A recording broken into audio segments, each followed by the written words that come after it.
साथियों और दोस्तों, 26 तारीख को आप लोगों को अपना वोट देने के लिए जाना है। 26 कल प्रचार खत्म हो जाएगा और 26 को वोट देने जाना है। दो पार्टियां और भी मैदान में हैं। एक जो यहां पिछले 30 साल से सत्ता में है, भाजपा, और दूसरी कांग्रेस। मैं जब यहां पे आया तो पत्रकारों ने कई बार मुझसे कहा कि भाई आप जो लड़ने के लिए आए हैं इससे तो कांग्रेस पार्टी को नुकसान होगा। तो मैंने कहा 1998 में जो कांग्रेस पार्टी हारी थी तो आम आदमी पार्टी ने नुकसान किया था? बोले नहीं। फिर मैंने कहा 2003 में जो हारी थी तो आम आदमी पार्टी ने नुकसान किया था? बोले नहीं। हमने कहा 2008 में जो हारे थे तो आम आदमी पार्टी ने नुकसान किया था? बोले नहीं। हमने कहा जो 2013 में हारे थे तो आम आदमी पार्टी ने नुकसान किया था? बोले नहीं। मैंने कहा 17 में जो हारे थे तो आम आदमी पार्टी ने नुकसान किया था? बोले नहीं। हमने कहा कांग्रेस तो यहां पिछले 30 साल से लगातार हार रही है। अब कांग्रेस बीजेपी दोनों को साफ करेगी। आप कांग्रेस बीजेपी दोनों को साफ करेगी। कांग्रेस बीजेपी दोनों को साफ करेगी आप। और अभी आप देखो, कांग्रेस के नेता का वीडियो में देख रहा था। कांग्रेस का नेता कहता है भाजपा को वोट दे देना, झाड़ू वाले को वोट मत देना। भाजपा वाले नेता का वीडियो देख रहा था। दोनों में यहां दिखा सकता हूं आपको। आपने दिखाया? राकेश भाई नहीं दिखाया?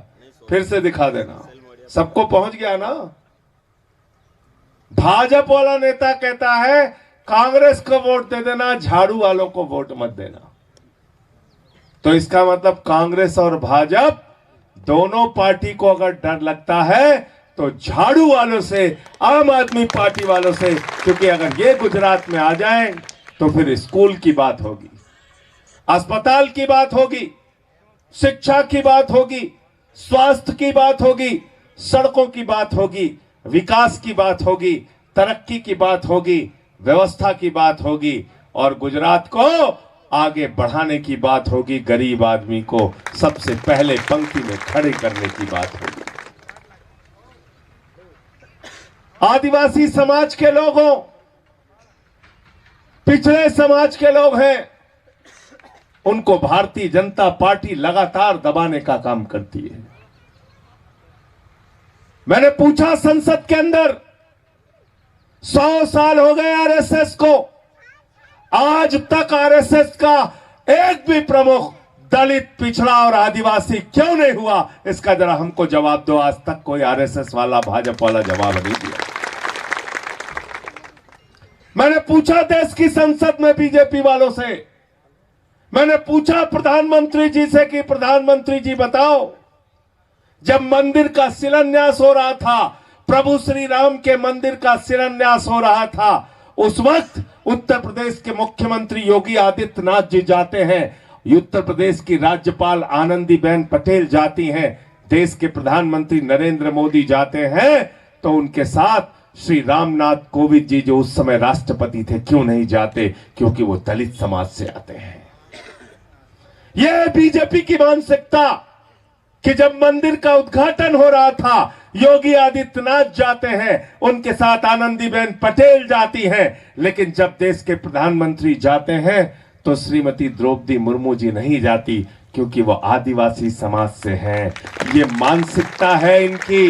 ये अपने वोट की राजनीति के लिए आदिवासी समाज के व्यक्ति को राष्ट्रपति तो बना सकते हैं, लेकिन मंदिर में बैठ के बगल में पूजा नहीं कर सकते। इस बीजेपी को आपको पहचानना होगा। और आपके समाज का एक लड़का, आपके बीच का एक लड़का जिसको आपने अपने वोट की ताकत से विधायक बनाया, चैतर बसावा। चैतर बसावा पिछले 9 महीने से डेडियापाड़ा में नहीं जा सकता। भारतीय जनता पार्टी की सरकार ने 2 बार उसको पकड़ के जेल में डाला, विधायक बनने के बाद जेल में डाला। चैतर बसावा को तो जेल में डाला, उनकी पत्नी को भी पकड़ के जेल में डाला। 26 तारीख को वोट डालने जाना तो एक एक बात का बदला अपने वोट की ताकत से लेना, यह कहने के लिए। क्या गुनाह था चेतर वसावा का? उनका गुनाह यह था कि इंटर पास करने वाले आदिवासी समाज के बच्चों को जो सरकार की तरफ से स्कॉलरशिप और सुविधा मिल रही थी, वो वजीफा और सुविधा बंद कर दिया गया था। गांधीनगर में आंदोलन किया उसने, लड़ाई लड़के आपका हक दिलाने का काम किया। और आज भी लड़ाई लड़ने का काम चेतर वसावा कहते हैं। जो हमारे आदिवासी समाज के लोग हैं, जो जंगल जमीन पे अधिकार रखते हैं, उनको सरकार का पट्टा मिलना चाहिए, जमीन पे हक मिलना चाहिए। बताओ कौन सी गलत बात कहते हैं? और क्या किया? उनका गुनाह क्या था? एक आरटीआई लगाया चेतर वसावा ने, आरटीआई लगाया। बोले हमारे आदिवासी विकास फंड का सरकार ने खर्च कहां किया, जरा हिसाब दो। सरकार ने खर्च कहां किया, जरा हिसाब दो। भाजपा की सरकार ने खर्च कहां किया, जरा हिसाब दो। हिसाब मिला तो आंखें खुल गईं। हिसाब में लिखा हुआ था आदिवासी विकास फंड का 50 करोड़ रुपए नरेंद्र मोदी की रैली में खर्च हो गया। कहां खर्च हो गया? कहां खर्च हो गया? मोदी की रैली में। मोदी, अभी ये स्टेज बना हुआ है, कितने में बना? 2-4 हजार में बन गया होगा। मोदी का स्टेज जानते हो कितने पैसे में बना? 7 करोड़ में मोदी का स्टेज बना। कितने में? 7 करोड़ रुपए में। मोदी की रैली में जो लोग आए, उनको बस से लाने का खर्चा कितना है? 7 करोड़ रुपए। स्टेज बनाने का खर्चा है 7 करोड़ रुपए। हो गया 14 करोड़ रुपए। और इसके साथ साथ जो शौचालय बनाया गया उनकी रैली में, उसमें खर्चा हुआ 2 करोड़ 40 लाख रुपए। और रैली में जो समोसा खिलाया गया, उसमें खर्चा हुआ 2 करोड़ रुपए। मैंने पता किया गुजरात में 2 करोड़ रुपए में कितना समोसा मिलेगा? कहने लगे 40 लाख समोसा खा गए। 40 लाख समोसा। फिर मुझे बाद में समझ में आया, जब 40 लाख समोसा खाएंगे भाजपाई, तो शौचालय तो 2 करोड़ 40 लाख का बनाना पड़ेगा, वरना पेट खराब होगा तो जाएंगे कहां? ऐसे लूट रहे हैं आपको। कितने शर्म की बात है कि देश के प्रधानमंत्री आदिवासी विकास के फंड का पैसा, जो आदिवासी समाज के स्कूल बनाने के लिए, अस्पताल बनाने के लिए, सड़कें बनाने के लिए काम आना चाहिए, गांव में पानी पहुंचाने के लिए काम में आना चाहिए, वो आदिवासी विकास फंड का पैसा देश के प्रधानमंत्री की रैली में 50 करोड़ रुपए खर्च किया जाता है। और इस सवाल को लेकर लड़ने का काम चेतर वसावा, आपका विधायक, आपका भाई, आपका बेटा करता है। आम आदमी पार्टी के कार्यकर्ता इन सवालों को उठाते हैं। इसलिए साथियों और दोस्तों, मैं आपसे कहने के लिए आया हूं, एक पार्टी है आम आदमी पार्टी और एक पार्टी है भारतीय जनता पार्टी। भारतीय जनता पार्टी ने जितने वादे आपसे किए, सारे के सारे वादे झूठे निकले। बीजेपी ने कहा था नौजवानों को 2 करोड़ नौकरी देंगे, 12 साल में 24 करोड़ नौकरी मिलनी थी, आज तक नहीं मिली। बीजेपी ने कहा था किसानों की आमदनी 2 गुना कर देंगे, आज तक नहीं हुई। बीजेपी ने कहा था डिजिटल इंडिया बनाएंगे, मेक इन इंडिया बनाएंगे, स्टार्टअप इंडिया बनाएंगे, खेलो इंडिया बनाएंगे, आत्मनिर्भर भारत बनाएंगे, देश में स्वदेशी लाएंगे। लेकिन पता चला भारत के प्रधानमंत्री अमेरिका के आगे घुटना टेक प्रधानमंत्री बन गए। घुटना टेक प्रधानमंत्री, घुटना टेक प्रधानमंत्री। हर चीज पे झूठ बोला।